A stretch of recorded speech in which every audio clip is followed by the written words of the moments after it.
जो कुछ हुआ अच्छे के लिए हुआ। जो हो रहा है अच्छे के लिए हो रहा है। जो होगा वह भी अच्छे के लिए ही होगा।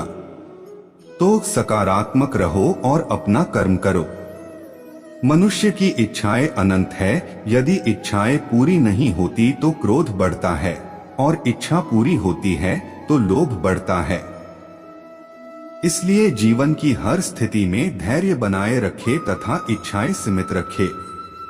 अगर तुम अपना कल्याण चाहते हो तो सभी उपदेशों, सभी धर्मों को छोड़कर मेरी शरण में आ जाओ, मैं तुम्हें मुक्ति प्रदान करूंगा। कर्मयोगी अपने मन और बुद्धि की शुद्धि के लिए ही अपने शरीर, मन, बुद्धि और इंद्रियों के साथ आसक्ति रहित होकर कर्म करते हैं। हे अर्जुन, मैं सर्वज्ञ हूँ। मैं इस सृष्टि का रचनाकार हूँ। मैं भूत, वर्तमान और भविष्य के सभी प्राणियों को तथा उनके विचारों को जानता हूँ, किंतु वास्तविकता में कोई नहीं जानता है, ना ही समझता है। अनुमान मन की कल्पना है और अनुभव जिंदगी का सबक है। सच्ची खुशी तभी होती है जब आपकी सोच, कथन और कर्म में समानता हो। जैसे तेल समाप्त हो जाने पर दीपक बुझ जाता है, उसी प्रकार कर्म के क्षीण हो जाने पर भाग्य भी नष्ट हो जाता है। लोग कहते हैं अपनों के आगे झुक जाना चाहिए, किंतु सच बात तो यह है, जो अपने होते हैं वह कभी झुकने नहीं देते। परिवर्तन ही इस संसार का नियम है। यह प्रकृति है जो सभी गतियों का कारण बनती है। अहंकार से मोहित मूर्ख उस धारणा को धारण करता है जो कहती है मैंने किया। गर्मी और ठंड, सुख और दर्द की भावना इंद्रियों के अपनी वस्तुओं के संपर्क के कारण होती है। वे आते हैं और चले जाते हैं चिरकाल तक। आपको उन्हें स्वीकार करना चाहिए। मौन सबसे अच्छा उत्तर है। किसी ऐसे व्यक्ति के लिए जो आपके शब्दों को महत्व नहीं देता, किसी के प्रति मन में क्रोध लिए रहने की अपेक्षा उसे तुरंत प्रकट कर देना अधिक अच्छा है। जैसे क्षण भर में जल जाना देर तक सुलगने से अधिक अच्छा है। इंसान चाहे जितना भी खुद को व्यस्त रख ले, जिससे वो प्रेम करता है उसकी यादों से नहीं बच सकता। समय कभी नहीं रुकता। आज यदि बुरा चल रहा है तो कल अवश्य अच्छा आएगा। आप केवल निस्वार्थ भाव से कर्म कीजिए और वही आपके हाथ में है। जीवन को भगवान से जोड़ दो, सब भगवान पर छोड़ दो। शांत रहना सही है, पर जब गलत हो तब नहीं। पूर्ण लगन के साथ अपना कार्य करो, लेकिन उसके फल की इच्छा मत करो, क्योंकि जब आप फल की इच्छा करते हैं तब कहीं न कभी आप अपने कार्य में पूर्ण रूप से समर्पित नहीं हो पाते। गति के लिए चरणों पर ध्यान देना आवश्यक है, किंतु प्रगति के लिए सदैव आचरण पर ही ध्यान देना चाहिए।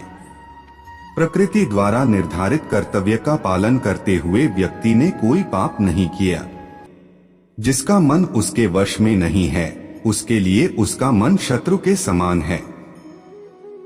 हमारी आस्था की परीक्षा तब होती है जब हम जो चाहे वो न मिले और फिर भी हमारे दिल से प्रभु के लिए शुक्रिया ही निकले। खुशियां मन की एक स्थिति है, बाहरी दुनिया से इसका कोई लेना देना नहीं है। कोई कुछ भी बोला, स्वयं को शांत को रखो। धूप कितनी ही तेज वो समुद्र सुखा नहीं करते। जीवन ना कल में है ना आज में है, जीवन इस पल में है। इस पल का अनुभव ही जीवन है। हम दुनिया से कभी शांति नहीं पा सकते जब तक हम खुद अंदर से शांत ना हो। तुम्हारा मोहग्रस्त होकर अपने कर्तव्य पथ से हट जाना मूर्खता है, क्योंकि इससे ना तो तुम्हें स्वर्ग की प्राप्ति होगी और ना ही तुम्हारी कीर्ति बढ़ेगी। मन की गतिविधियों, होश, श्वास और भावनाओं के माध्यम से भगवान की शक्ति सदा तुम्हारे साथ है। और तुम्हें बस लगातार एक साधन की तरह प्रयोग कर सके सभी कार्य कर रही है। तुम उसके लिए शोक करते हो जो शोक करने के योग्य नहीं है, और फिर भी ज्ञान की बातें करते हो। बुद्धिमान व्यक्ति ना जीवित और ना ही मृत व्यक्ति के लिए शोक करते हैं। बुरा वक्त आपको जिंदगी के उन सच से सामना करवाता है जिनका आपने अपने अच्छे वक्त में कभी ख्याल भी नहीं किया होता है। वो मूर्ख हैं जो प्रेम को बकवास कहते हैं। प्रेम इस दुनिया की जड़ है जिससे दुनिया बनी है।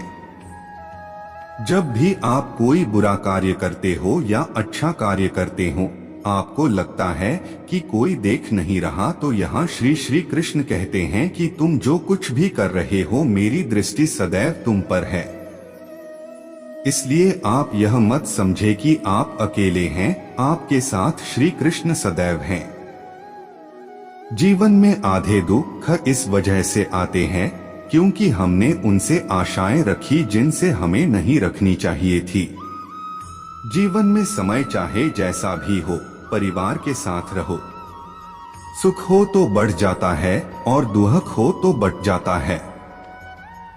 इस संसार में मूर्ख व्यक्ति, अधर्मी, अज्ञानी व नास्तिक प्रकृति का व्यक्ति मेरी शरण स्वीकार नहीं कर सकता। ज्ञानी व्यक्ति को कर्म के प्रतिफल की अपेक्षा कर रहे अज्ञानी व्यक्ति के दिमाग को अस्थिर नहीं करना चाहिए। अपनी इच्छा की शक्ति से अपने आप को नया आकार दें।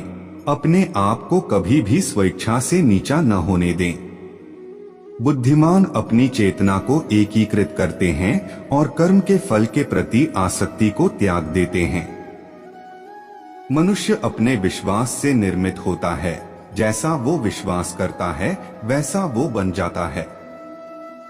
मन चंचल होता है, यह इधर उधर भागता है और किसी भी कार्य की एकाग्रता का दुश्मन है।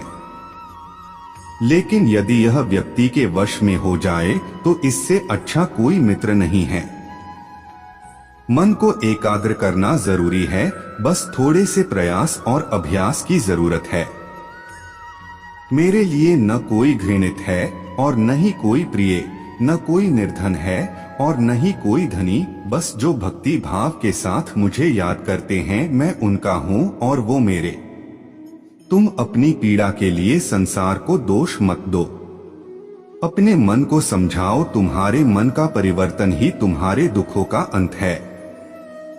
अगर तुम अपना कल्याण करना चाहते हो तो सभी तरह के उपदेशों, सभी धर्मों को छोड़कर मेरी शरण में आ जाओ, मैं तुम्हें मुक्ति प्रदान करूंगा।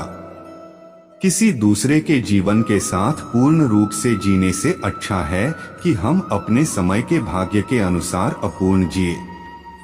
सुख दुख का आना जाना सर्दी गर्मी के आने जाने के जैसा ही है, इसलिए इन्हें सहन करना सीखना ही उचित है। सुख दुख का आना जाना सर्दी गर्मी के आने जाने के जैसा ही है, इसलिए इन्हें सहन करना सीखना ही उचित है। धर्म चाहे जो भी हो, अच्छे इंसान बनो, हिसाब हमारे कर्म का होगा, धर्म का नहीं। श्री कृष्ण उन्हीं के हैं जो श्री कृष्ण के हैं। भगवान तो बस प्रेम भक्ति के भूखे हैं। जो भी उनकी भक्ति में लीन होता है, जो भी प्रेम से उन्हें याद करता है, वो सदैव उसका कल्याण करते हैं। मैं हमेशा तुम्हारे साथ और तुम्हारे आसपास रहता है, चाहे तुम कुछ भी कर रहे हो। अपने जीवन में कभी भी ना किसी को आनंद में वचन दे, ना क्रोध में उत्तर दे और ना ही दुख में कभी निर्णय ले। किसी और का काम पूर्णता से करने से कहीं अच्छा है कि अपना काम करें, भले ही उसे अपूर्णता से करना पड़े। मैं ही इस सृष्टि की रचना करता हूँ, मैं ही इसका पालन पोषण करता हूँ और मैं ही इस सृष्टि का विनाश करता हूँ। मनुष्यों को मोहमाया में पड़कर अपने कर्तव्य को नहीं भूलना चाहिए।